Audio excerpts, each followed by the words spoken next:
ಚಪಾತಿ ಸಹ ಅಷ್ಟೇ ಅಥವಾ ರಾಗಿ ಸಹ ಅಷ್ಟೇ, ಎಲ್ಲರೂ ಅಷ್ಟೇ. ನಮ್ಮ ರೈಸ್ ಹೊಟ್ಟೆಗೆ ಬಿದ್ದ ಕೂಡಲೇ ತಂಪಾಗ್ತದೆ, ಖುಷಿ ಆಗ್ತದೆ. ನಾವು ರೈಸ್ ತಿನ್ನಲಿ, ಚಪಾತಿ ತಿನ್ನಲಿ, ಯಾವುದೇ ತಿನ್ನಲಿ, ಇದು ಎಲ್ಲವೂ ಸಕ್ಕರೆ. ಚಪಾತಿಗಿಂತ ರಾಗಿ ಬೆಟರ್, ರಾಗಿಗಿಂತ ಜವೆಗೋಧಿ ಬೆಟರ್. ಸೊ ಎಲ್ಲಿ ಜಾಸ್ತಿ ನಾರಿನಂಶ ಇರ್ತದೆ ಯಾವ ಆಹಾರದಲ್ಲಿ ಅದು ಒಳ್ಳೆಯದು. ಈಗ ಹಣ್ಣುಗಳಲ್ಲಿ ಸಹ ಅಷ್ಟೇ, ಯಾವುದು ತಿನ್ನಬಾರ್ದು ಅಂತ ಹೇಳೋದಿಲ್ಲ. ಕೆಲವು ಹಣ್ಣುಗಳು ತಿನ್ಬೋದು, ಕೆಲವು ಹಣ್ಣುಗಳು ಟೇಸ್ಟ್ ಮಾಡ್ಬೋದು ಅಷ್ಟೇ. ನಾವು ರೈಸ್ ತಿನ್ನಬೇಡಿ ಖಂಡಿತವಾಗಿ ಹೇಳೋದಿಲ್ಲ. ಈಗ ಮಧುಮೇಹ ಅಂತ ಹೇಳುವಾಗ ಮತ್ತೆ ಆಹಾರ ಇದು ಯಾವತ್ತೂ ಒಟ್ಟಿಗೆ ಹೋಗ್ಬೇಕಾಗ್ತದೆ. ಯಾಕೆ, ಯಾರಿಗೆ ಮಧುಮೇಹ ಇರ್ತದೆ ಅವರು ಖಂಡಿತವಾಗಿ ಅವರಿಗೆ ಆಹಾರದ ಬಗ್ಗೆ ಖಂಡಿತವಾಗಿ ನಾಲೆಜ್ ಇರಬೇಕು.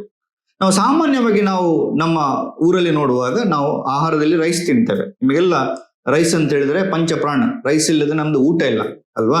ಎಲ್ಲರೂ ಅಷ್ಟೇ, ನಮ್ಮ ರೈಸ್ ಹೊಟ್ಟೆಗೆ ಬಿದ್ದ ಕೂಡಲೇ ತಂಪಾಗ್ತದೆ, ಖುಷಿ ಆಗ್ತದೆ, ಏನೋ ಜೀವನ ಒಂದು ಸಾರ್ಥಕ ಆದಾಗೆ. ಹಾಗೆ ನಾವು ಈಗಿನ ರುಟೀನಲ್ಲಿ ನಾವು ನೋಡುವಾಗ ಡಯಾಬಿಟಿಸ್ ಇರುವವರು ಚಪಾತಿ ತಿನ್ಬೇಕು ಅಥವಾ ರಾಗಿ ತಿನ್ಬೇಕು ಅಥವಾ ಇದರಲ್ಲಿ ಬದಲಾವಣೆ ಮಾಡ್ಕೊಳ್ಬೇಕು ಅಂತ ಹೇಳುವುದು ಕಾಮನ್ ಆಗಿ ನಾವು ಕಾಣ್ತೇವೆ.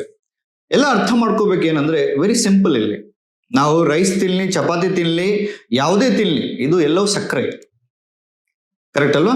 ಆದ್ರೆ ಅದರ ಪ್ರಮಾಣ ಕಮ್ಮಿ ಇರಬೇಕು. ನಾವು ರೈಸ್ ತಿನ್ಬೇಡಿ ಖಂಡಿತವಾಗಿ ಹೇಳೋದಿಲ್ಲ, ಆದರೆ ಅಲ್ಲಿ ಪ್ರಮಾಣ ತುಂಬಾ ಕಮ್ಮಿ. ನಿಮ್ಮ ತರಕಾರಿಗಳನ್ನು ಕಾಂಪ್ಲೆಕ್ಸ್ ಶುಗರ್ ಆಗ ನಾನು ಏನು ಹೇಳಿದೆ ಅದನ್ನು ಬದಲಾವಣೆ ಮಾಡ್ಕೊಳ್ಳಿ. ಅಂದ್ರೆ ಈ ಲೋ ಗ್ಲೈಸಿಮಿಕ್ ಫುಡ್ ಅಂತ ಏನು ಹೇಳ್ತೇವೆ ಅಂದ್ರೆ ನಮ್ಮ ನಿಧಾನಕ್ಕೆ, ನಮ್ಮ ಹೊಟ್ಟೆಯಿಂದ ನಿಧಾನಕ್ಕೆ ಹೋಗುವಂತ ಪಿಷ್ಟಗಳು. ಈಗ ರಾಗಿ, ಚಪಾತಿಗೆ ಮತ್ತೆ ರಾಗಿಗೆ ಕಂಪೇರ್ ಮಾಡುವಾಗ ರಾಗಿ ಬೆಟರ್. ರಾಗಿ ತುಂಬಾ ಕಾಂಪ್ಲೆಕ್ಸ್ ಶುಗರ್, ಅದರಲ್ಲಿ ನಾರಿನಂಶ ಜಾಸ್ತಿ ಇದೆ, ಕರೆಕ್ಟ್ ಅಲ್ವಾ. ಸೊ ಯಾವುದು ಕೆಟ್ಟದು ಅಂತಲ್ಲ. ವೈಟ್ ರೈಸ್ಗಿಂತ ಬ್ರೌನ್ ರೈಸ್ ಒಳ್ಳೇದು. ಬ್ರೌನ್ ರೈಸ್ ಮತ್ತೆ ಚಪಾತಿ ಆಲ್ಮೋಸ್ಟ್ ಒಂದೇ. ಚಪಾತಿಗಿಂತ ರಾಗಿ ಬೆಟರ್, ರಾಗಿಗಿಂತ ಜವೆಗೋಧಿ ಬೆಟರ್. ಸೊ ಎಲ್ಲಿ ಜಾಸ್ತಿ ನಾರಿನಂಶ ಇರ್ತದೆ ಯಾವ ಆಹಾರದಲ್ಲಿ ಅದು ಒಳ್ಳೇದು. ಆದ್ರೆ ಉಂಟು ತುಂಬಾ ತಿನ್ನುವಾಗಿಲ್ಲ, ಕರೆಕ್ಟ್ ಅಲ್ವಾ.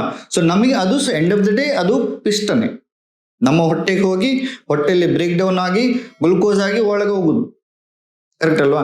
ಬಟ್ ಯಾವುದರಲ್ಲಿ ನಾರಿನಂಶ ಜಾಸ್ತಿ ಇರ್ತದೆ ಅದನ್ನು ಸ್ವಲ್ಪ ಜಾಸ್ತಿ ತಿನ್ಬೋದು ಅಂತ ಹೇಳಿ. ಯಾಕಂದ್ರೆ ನಿಧಾನಕ್ಕೆ ಹೋಗ್ತದೆ ಶುಗರ್, ಎಲ್ಲಿಗೆ, ನಮ್ಮ ರಕ್ತಕ್ಕೆ. ಸೊ ಯಾವುದು ತಿನ್ಬಾರ್ದು ಅಂತ ನಾನು ಹೇಳುದಿಲ್ಲ. ಈಗ ಹಣ್ಣುಗಳಲ್ಲಿ ಸಹ ಅಷ್ಟೇ, ಯಾವುದು ತಿನ್ಬಾರ್ದು ಅಂತ ಹೇಳುದಿಲ್ಲ. ಕೆಲವು ಹಣ್ಣುಗಳು ತಿನ್ಬೋದು, ಕೆಲವು ಹಣ್ಣುಗಳು ಟೇಸ್ಟ್ ಮಾಡ್ಬೋದು ಅಷ್ಟೇ, ತಿನ್ಲಿಕ್ಕಿಲ್ಲ. ಬಿಡಿ ಅಂತ ನಾವು ಹೇಳುದಿಲ್ಲ, ಖಂಡಿತವಾಗಿ ನಾವು ಹೇಳುದಿಲ್ಲ. ಆದರೆ ರೈಸ್ ಅಂತ ಹೇಳುವಾಗ ಭಾರಿ ಕಮ್ಮಿ ಪ್ರಮಾಣ, ಸ್ವಲ್ಪ. ಚಪಾತಿ ಸಹ ಅಷ್ಟೇ ಅಥವಾ ರಾಗಿ ಸಹ ಅಷ್ಟೇ, ತುಂಬಾ ಪ್ರಮಾಣ ಅಲ್ಲ, ಆದರೆ ಪಲ್ಯ ಜಾಸ್ತಿ ಇರಬೇಕು. ಪಲ್ಯದಲ್ಲಿ ಯಾಕೆ ಸಿಗ್ತದೆ ನಿಮಗೆ ಪಲ್ಯದಲ್ಲಿ ನಿಮಗೆ ವಿಟಮಿನ್ ಸಿಗ್ತದೆ. ಅದು ಸಹ ಶುಗರೇ, ಅದು ಸಹ ಕಾಂಪ್ಲೆಕ್ಸ್ ಶುಗರೇ, ಆದರೆ ಅಲ್ಲಿ ವೈಟಮಿನ್ ಸಿಗ್ತದೆ. ಈ ಪಲ್ಯದಲ್ಲಿ ನಾರಿನಂಶ ಸಹ ಇರ್ತದೆ. ಸೊ ಇದನ್ನು ಒಂದನ್ನೇ ತಗೊಳ್ಳಿ ಅಥವಾ ಚಪಾತಿಯನ್ನು ಮಾತ್ರ ತಿನ್ನಿ, ಅದು ಸಹ ಒಳ್ಳೇದಲ್ಲ, ನಾವು ಖಂಡಿತವಾಗಿ ಹೇಳುದಿಲ್ಲ. ಸೊ ನಾವೆಂತ ಹೇಳುದಂದ್ರೆ ನಿಮ್ಮದೇ ಪ್ಲೇಟ್ ಕಂಪ್ಲೀಟ್ ಆಗಿ ಚೇಂಜ್ ಮಾಡ್ಬೇಕು ಅಂತ ನಾವು ಹೇಳುದಿಲ್ಲ. ಬಟ್ ಯಾವಾಗ ಕಾಂಪ್ಲೆಕ್ಸ್ ಶುಗರ್ ನಾವು ತಿಂತೇವೆ, ರಾಗಿ ಇರ್ಬೋದು, ಜವೆಗೋಧಿ ಇರ್ಬೋದು, ಮೆಕ್ಕೆಜೋಳ ಇರ್ಬೋದು, ಅಥವಾ ಚಪಾತಿ ಇರ್ಬೋದು, ರೈಸ್ ಇರ್ಬೋದು, ಯಾವುದು ಸಹ ತಿನ್ಬೋದು. ಆದರೆ ರೈಸಿಗಿಂತ ಚಪಾತಿ ಸ್ವಲ್ಪ ಬೆಟರ್.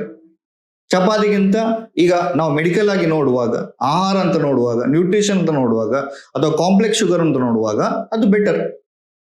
ಬಟ್ ತಿನ್ಬಾರ್ದು ಅಂತ ಇಲ್ಲ ಸರ್, ಸ್ವಲ್ಪ ಪ್ರಮಾಣ ತಗೊಳ್ಳಿ, ಪಲ್ಯ ಜಾಸ್ತಿ ಮಾಡಿ, ಕಾಳುಗಳು, ಪ್ರೋಟೀನ್ ನಾನು ಏನು ಹೇಳಿದೆ ಅದನ್ನು ಚೆನ್ನಾಗಿ ತಗೊಳ್ಳಿ. ಸೊ ಪ್ಲೇಟಲ್ಲಿ ಸ್ವಲ್ಪ ಕ್ವಾಂಟಿಟಿಯನ್ನು ಬದಲಾವಣೆ ಮಾಡಿಕೊಳ್ಳಲ್ಲದೆ ಬರೇ ಒಂದನ್ನು ತಿನ್ನುವುದು ಸಹ ಒಳ್ಳೆಯದು ಅಲ್ಲ.